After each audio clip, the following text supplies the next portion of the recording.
The hub has a very, very important role in as far as facilitating the freer movement of capital in the EAC and therefore expand the possibilities of finance meeting opportunities.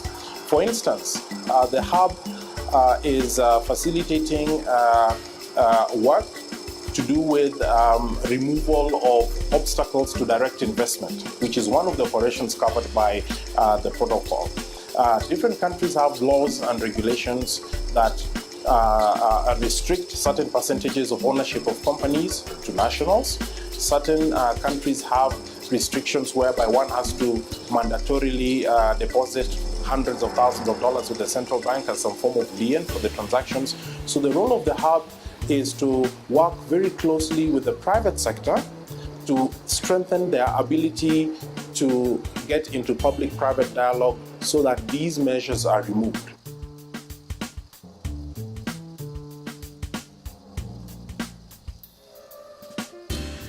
The hub's agriculture and agribusiness component promotes African-grown staple foods in the region, mostly from promoting the movement of surplus production from surplus-producing regions to deficit regions.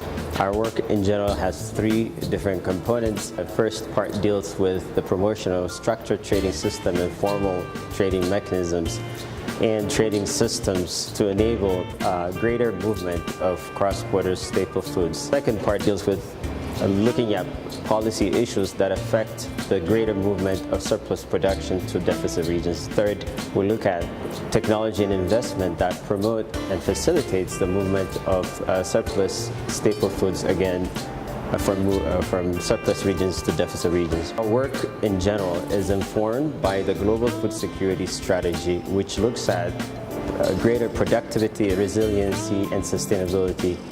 We work with regional partners to make sure there's sustainability in all of the work we do. Just the last year alone, the hub has facilitated over 1 million metric tons of African-grown staple foods to move from surplus to deficit regions. This amount of food will feed millions of families in the region, especially this year when the region was challenged by the El Nino conditions where 42 million people in Eastern and Southern Africa were affected by the drought.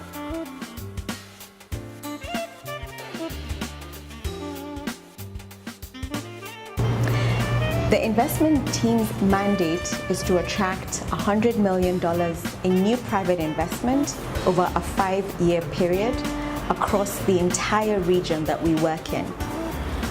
Since the establishment of the hub, we have successfully facilitated $57.6 million of new private capital. How do we do this?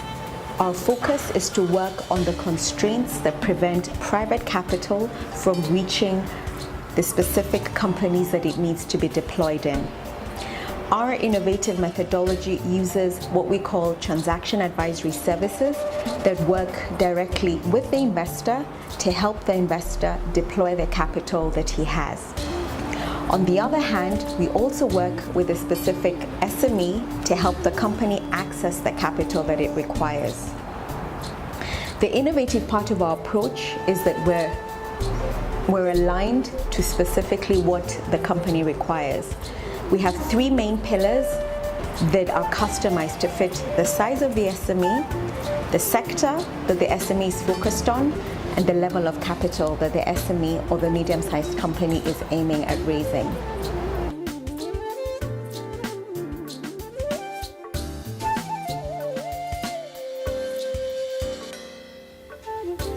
The mandate of trade promotion in AGOA is to expand East African exports to the US under AGOA and also to expand intra-regional exports and exports to other places in the world, i.e. global exports. Trade promotion under AGOA does its work in 5 main ways. Firstly, at the national level, we support East African governments to chart a course for their AGOA production and exports. This is done through national AGOA strategies. Secondly, we work with enterprises and governments to provide them with information and training on AGOA. This is done through training workshops, promotion materials, and general information on AGOA and how to utilize it. Thirdly, we work with enterprises in the East African countries in which we work to build their capacity to promote their products and to export them under AGOA. This mainly comprises of technical assistance through workshops, training, and also provision of consultancy services and support, for instance, for getting certification. Fourthly, once the companies are ready to export, we do support them to engage in trade linkage activities in two main ways. Firstly, to attend trade shows. These are usually targeted the US market. And secondly, to engage in buyers' missions where we invite US buyers who are interested in sourcing from the region to meet selected East African companies. Last but not least, we support institutions in Eastern Africa to build their capacity to service their clientele and their members beyond the life of the program.